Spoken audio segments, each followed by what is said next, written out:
Hi, magandang araw po sa inyong lahat. Ito po ulit si Dr. Tony Leachon, ang inyong pong kasamang manggagamot dito po sa TV Maria. Ang pag-uusapan natin sa araw na ito ay patungkol po sa heat stroke at napakainit ang panahon. At siguro kailangan natin hong pasadahan ho ito para sa ganon, malaman ho ng taong bayan at kayo po kung paano ho ang presentation, ganon din po ang symptoms, ganon din po ang pag-iingat natin. So, ano ho ba yung tinatawag na heat stroke?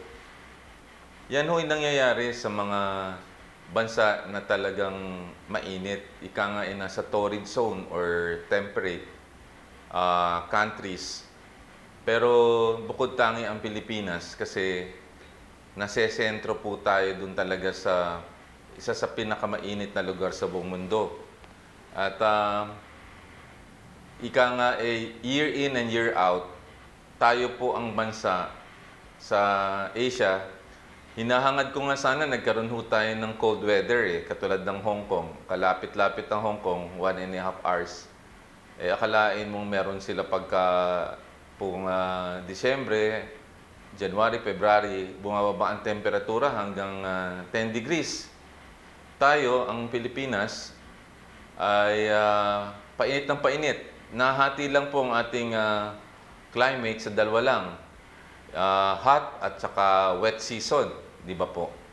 Pero dahil may climate change, lubha po ang pagka-init natin at umaabot na hanggang 50 degrees ang init, no?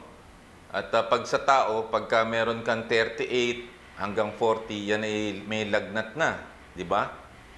Pero ang karaniwan po kasing temperatura sa Southeast Asia ay nasa 28 and 30. Pero Pilipinas, kung makikita nyo yung heat index sa tinatawag, umaabot tayo sa 40, 45, hanggang 50. Lalo na sa parting Northern Luzon. Madalas binabalita yung Pangasinan, La Union, Ilocos Norte, at Cagayan. Ngayon, pagbaha naman, sobra naman ho ang baha sa atin. In fact, kung natatandaan nyo, yung dalawang bagyo na nakapinsala sa Pilipinas, yun hong Ondoy, naalala ko yan, dahil ako'y na-trap sa ospital, at yung Yolanda, kung naalala nyo yan, yan ang isa sa pinakamatinding typhoon in history, ika nga, no? At tayo ay nag-prepare para diyan. So, tayo ay binibisita ng 20 typhoons a year, pero tayo din ay nagsasuffer din pagka may heat stroke. So, kailangan nating maintindihan ang heat stroke. Ito ay isang kondisyon na nakakaapekto sa bawat tao or Pilipino. At sino ang mga tao para maintindihan natin ang predisposed? Yung mga tao pong nakabilad sa sikat ng araw, sila po ay farmers, one. Sila po ay mangingisda. Sila po ay mga pulis or mga nagmamanis ng traffic. Yun pong nagtatrabaho po sa mga area na kulob, na mainit.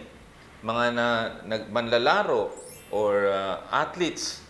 Sila po yung nadadali nito. Or driver, either ng jeep or ng tricycle or yung mga nagdadrive po ng motorsiklo. Sila po yung affected niyan. At kapag hindi ka nakapag-ingat, pwede ka magkaroon ng heat stroke.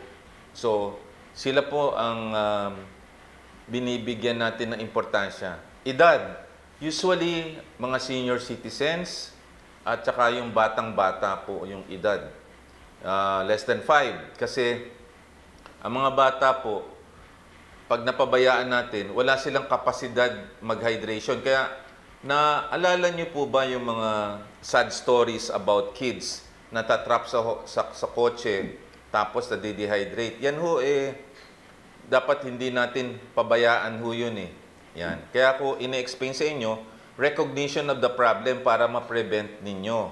Matatanda, hinayaan natin dahil walang air condition yung mga kababayan natin sa NCR.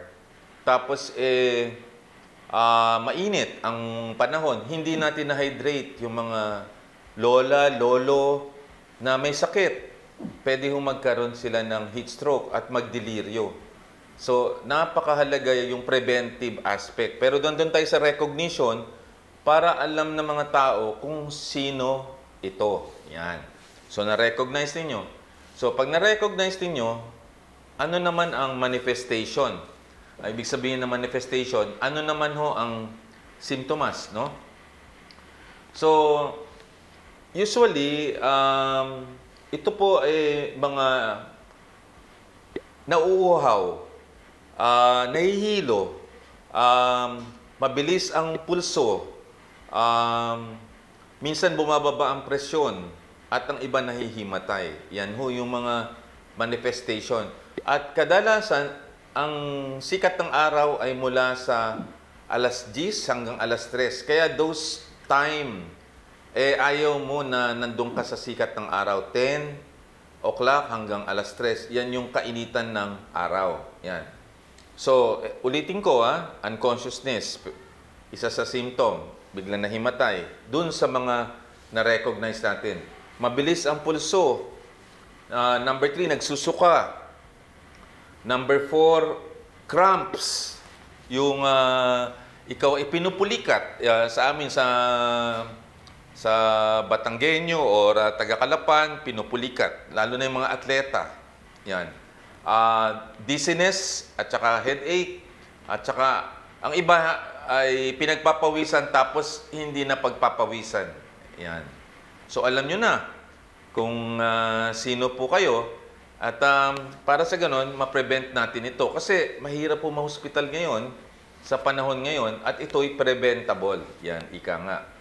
So, yung aspeto ng pag-recognize natin ng specific population, specific timing, specific occupation, at anong symptoms, yan ay atin hong nilalahad para sa ganon, ma-prevent natin ho ito. Kasi marami po sa ating mga kababayan ang nandyan lang po at na-hospital ng walang paghahanda which will lead to catastrophic problem. Bakit po? Kasi kunyari may edad ka at ikaw ay may sakit na iba. Pwede hong tumuloy po yung sakit niya. Kunyari may sakit ka sa puso at heat stroke ang nag-trigger sa'yo. Imaginein mo yon, dadali ka pa ng dehydration. At minsan, yung dehydration, kung marginal yung inyong kidney reserve, baka ma-dialysis pa yung iba.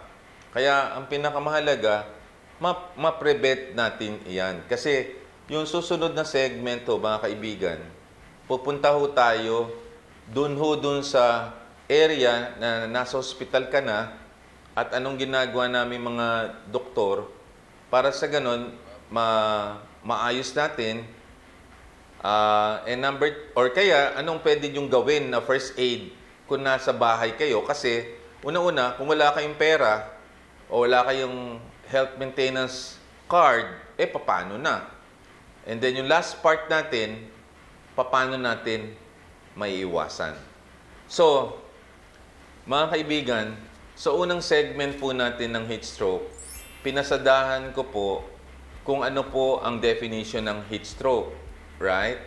Number 1, pinasadahan ko sino yung population na pwedeng maapektuhan ng heat stroke. Tama po ba? Pinasadahan ko rin kung ano ang presenting symptoms at manifestation ng mga pasyenteng may heat stroke.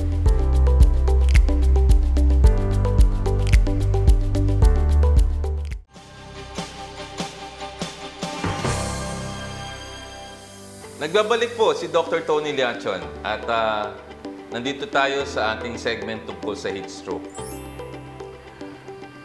Bigyan natin ho ng isang sitwasyon para mas klaro ho sa inyo. Kasi mahirap po yung wala pong istorya. Kasi ang buhay is all about stories eh.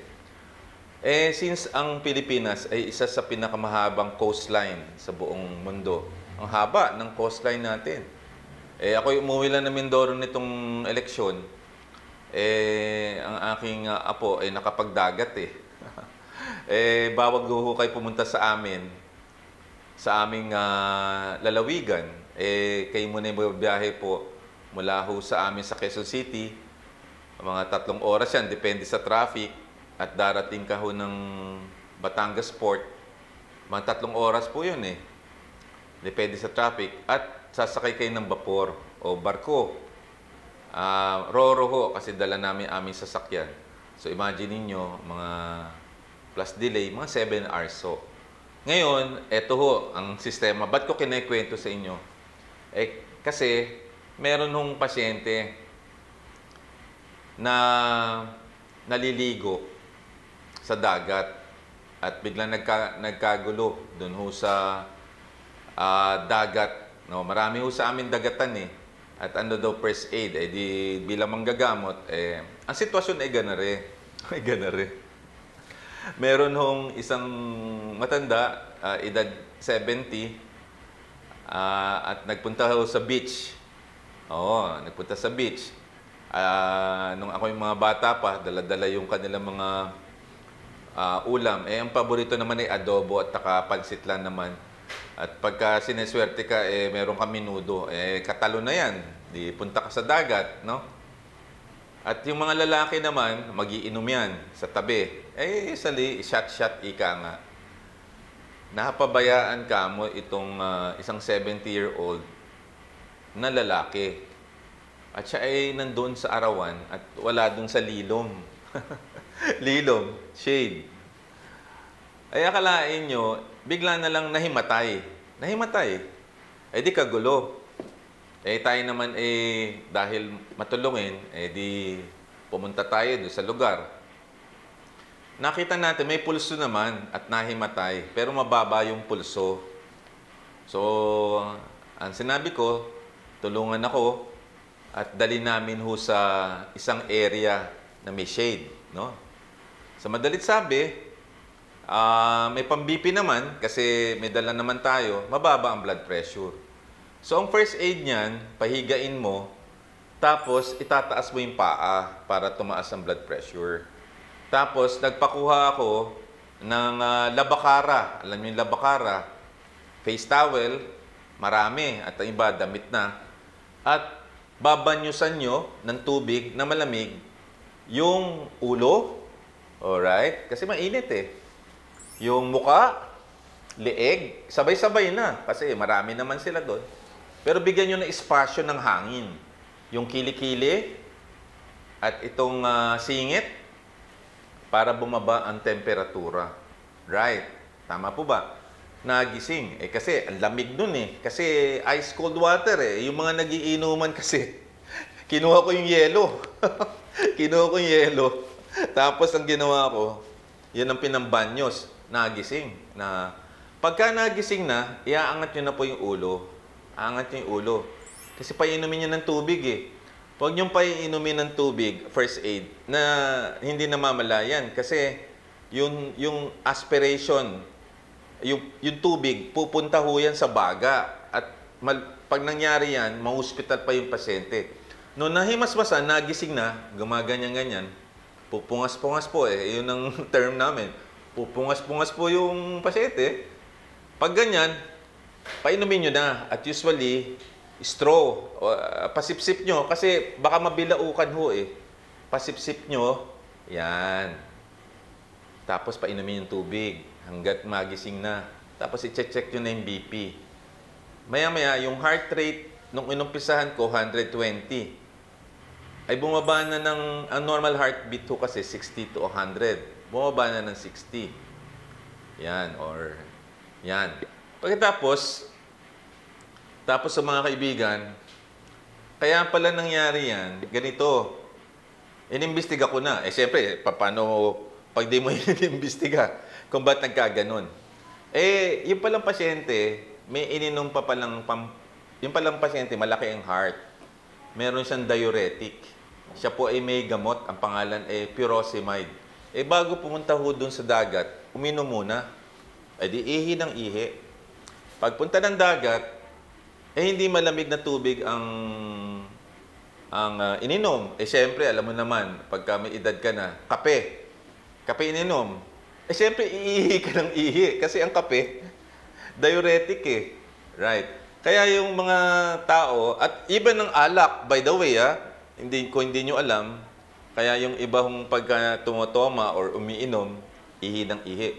So, sa madalit sabi, uminom ng diuretic yung pasyente, uminom ng kape, na-dehydrate. Tapos, nandun sa paligid na yon nahimatay. Pero, hindi na na-hospital.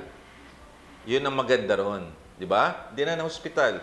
At sa Lilom na siya dinala, doon pala sa area na yun, meron din naman palang air-conditioned room kasi medyo resort to yun Nandun na dapat.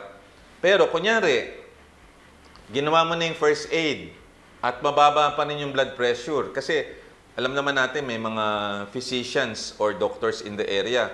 Dadalhin nyo sa ospital kasi kailangan nyo siyang iswero. Right? Iseswero ninyo, i-hydrate, titingnan ng ihi, titingnan ng BP, blood test, lalo na yung sodium, potassium, complete blood count, yung kidney function. Usually naman, ang mga pasyenteng ganyan, nakakauwi within 48 hours to about, depende kung heat stroke lang. Ang problema, kung mapuruhan yung pasyente at na-dialysis pa. Kunyari, ako'y diabetic. Ika'y diabetic, may sakit ka sa puso. Tapos ang creatinine mo, sumama. Ang iba dyan nadadialysis. Ayaw natin madialysis kasi oras na nag-serious ang pasyente, dialysis, ma-ICU pa. Pag na-ICU pa, gastos yan. Kaya, alam nyo, walang papantay sa pag-iingat Oo, maaaring tayo nagsasaya sa paligid na yan. Mabuti na lang, mga kaibigan, tayo nandun sa area na yon. Paano kunyari, wala ka sa area na yon at ikaw ay walang makakatulong. Kaya ito, napakalaking tulong kasi malaki ang reach nitong TV Maria kung ilalike at i-share nyo pa, ang tinuturo ko sa inyo ay hindi ma-hospital. Kasi yung ma-hospital, gastos po yun kung maliit ang PhilHealth benefit ho niyan, tapos kayo walang insurance, ang laki na magagastos nyo. Instead, biro mo, nagpunta ka lang sa beach para magpasarap. Suddenly, ma-hospital yung kasama natin. Di ba? Kaya ayaw natin yan, mga kaibigan. So, yung hospital kasi, pandoktor na usapan yon. Pero, kinuwento ko na rin sa inyo kung anong ginagawa namin. Pero, pwede rin din ho kayo na maging doktor sa bahay ninyo upang sa ganun, pag kayo ay nag-outing, kayo ay nag-picnic, kayo ay nagpunta sa isang lugar na maaring hindi beach area. Naalala niyo yung isang bata sa isang magandang eskwelahan, nagpo-football, 14 years old, nag-collapse Naalala niyo yun? Sad story po yun. Dapat napiprevent ho natin yan, mga kaibigan. Those are sad stories. Meron din hong sad story, yung dalawang bata na naipit ng kotse, di na nakalabas, kaya babantayan yung mga anak natin. Yung mga, ayan. Yan ang mga stories na kinekwento ko sa inyo na pwede natin hong paghugutan nito. So, mga kaibigan, na-present ko sa second segment on what you will do kung kayo ay nandun sa ganong klaseng sitwasyon. Because you can save one life sa pakikinig lang natin dito. Di ba? At ma-prevent natin ang mahal na hospitalization.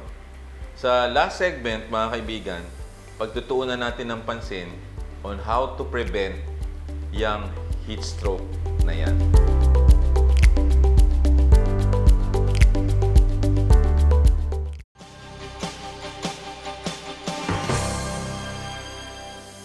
Nagbabalik po si Dr. Tony Lianchon. Nandito tayo sa last segment po natin para dun sa prevention ng heat stroke.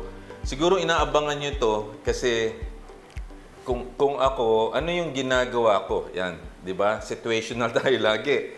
Di ba? May kwento, then anong ginagawa ko? Kasi, Diyos ko naman, no, past 60. Alangan namang hindi ka doon sa dangerous na sitwasyon. Eh, may high blood din tayo. Yun lang naman ang sakit ko, high blood at above 60. Pero, yun po comorbid condition. Naalala nyo during the pandemic, tinatanong kung sino unang babakunahan, sino mag-iingat. Lagi, di ba? Kung paano ng pandemic at nakikinig kayo sa akin every night, 9 p.m., ang inuuna lagi ng gobyerno ay sino yung mga delikadong madadali ng COVID at sino rin yung binibigyan ng bakuna. So, ulitin ko, ha? Pag kayo senior citizen, membro na tayo nun. Number 2, may high blood. Meron din ako. Pero wala naman akong diabetes. Awa ng Diyos. Dolahin namin yan. Ang mga kamag-anak namin ay puro diabetes ang kinamatay. O, nagda-dialysis. Yan. Para ma-picture ninyo kung sino po kayo. Yan. Kayo po ay may hika. Kayo po ay, sorry po sa mga nakikinig, medyo wala sa kondisyon, di nag-exercise, malaki, pwede ho kayo madali. Yan. Yun ang comorbid. At dunding bata. Kunyari papasok sa eskwela. Ako may apo. Anong dapat sabihin natin sa mga sasama? Okay, eto na ang sitwasyon. Siguraduhin nyo na ang damit ninyo ay hindi makapal. Alangan na mag-jacket po tayo. Kaya kita nyo, yung suot ko, summery. Ika nga. Medyo kung meron manipis-tipis, linen or cotton. At huwag naman ho kayo maglo-long sleeves, di ba? Doon, pag nanonood ho kayo ng teleserye, ang uso ngayon kasi yung may nagja-jacket pa Napapanood ko si Jericho Rosales dati di sa Lavender Fields Medyo idol natin sa bihisan yun Hindi lang mo kasi naka-t-shirt, may jacket di ba? Tapos ang uso kasi ngayon, yung hindi na pencil, yung medyo parang maluwag ho Hindi ko alam tawag doon. Bagay ho pero hindi bagay ho yun pag walang jacket. Wag ho kayo magja-jacket pag lalabas kayo. Siguradong madadali kayo. Pangalawa, magdadala kayo ng water jug. Importante yan. Wag ho soft drinks ang dadalhin nyo. O kape. Lalo kayo madidehydrate yan. Dala kayo ng water jug. Pangalawa, dadala kayong headgear, sambalilo o sombrero, or may cap kayo, o may payong kayo kung kayo ay maraming foldable na payong. Ang pinag-uusapan natin yung man on the street, I'm not saying those who with cars, kasi yan ho yung mga nadadali. Kasi kung nakakotse ka, naka-aircon ka, hindi nyo problema yan. Pero the man on the street, marami po yan, di ba? So, para hindi nyo makalimutan, from head to toe. Tama po ba? So, ang dala ninyo, sombrero, lalaki. Pangalawa, babae kayo, may payong. Tama po ba? O. Number 2, meron ba ho kayong sunglass? Oo. Number 3, kayo po ba ay nag-a-apply po ng sunblock or sunscreen? Ako yung nagsa-sunblock at nagsa-sunscreen dun sa may exposed ng sun. At siyempre, alam natin, nakaka-cancer din ang init ng araw. Alright. Okay. Tapos, may tubig kayo. Kasi sa Pilipinas kasi, problema, hindi kayo umiinom dahil maiihi kayo kasi wala masyadong magandang tayong ihian. Yan ang problema natin. So, ang gawin nyo, uminom muna kayo ng marami bago kayo umalis ng bahay at mag-intay kayo ng 30 minutes, umihi kayo, saka po kayo sumakay sa inyong mga motorsiklo, kung kayo ay driver naman, makasakay, pero tumigil po kayo kung talagang kailangan umihi. Paalam lang ho kayo doon sa driver kasi imposible namang hindi pwedeng umihi, di ba? Or pumara kayo. Kasi kung hindi, baka ma-dehydrate kayo. Uminom kayo ng tubig. Yan ang panlaban po lang diyan. Wala nang iba, kung hindi, hydrate yourself, hydrate yourself, hydrate yourself. Wala na hong iba. Water is life, ika nga. So, Doon ho sa preventive aspect, ang dami nating magagawa. Hindi lang ho sa tag-ulan tayo dapat maghanda, kundi during the time na summer period. Kasi sa summer period, marami din nadidisgrasya kasi of our temperature. Aanin natin, let's say, ang kasing init natin daw na lugar ay Singapore. Pero ang Singapore, kaganda po ng lugar na yon kasi ang dami hong trees na humahalik na sa kalsada. Tayo po ay walang ganun hong klase sa atin sa National Capital Region. Wala hong mga puno na humahalik dun ho sa ano. Kaya mainit ho. Tapos wala rin inuman na tawag doon water fountain. Importante kasi yan nakikita natin sa mga first world countries, may water fountain. Tayo wala nakapunta kami sa Japan, sa awa ng Panginoong Diyos. Kaganda ho ng Japan, kahit ho dun sa MRT, makakaihi ka ng ayos, makakainom ka ng ayos. So, yan ang dapat nating ipine-prepara. Mga kababayan, kung ang ating gobyerno ay hindi ma-prepare niyan, for some reason, because of budget and all, I think it's about time that we educate ourselves. Tama po ba? We empower ourselves. Tama po ba? We engage ourselves. And then, sa ganun, masave natin ang family members, kaibigan, at katrabaho. Yan po ang ating segment para sa araw na ito tungkol po sa heat stroke. Ako po si Dr. Tony Liachon. Ito po ang reseta natin para sa araw na ito. Let's reset our lifestyle. Reset our mindset. Para sa ganun, we will all live a happier at saka healthier life. Maraming salamat sa inyong lahat.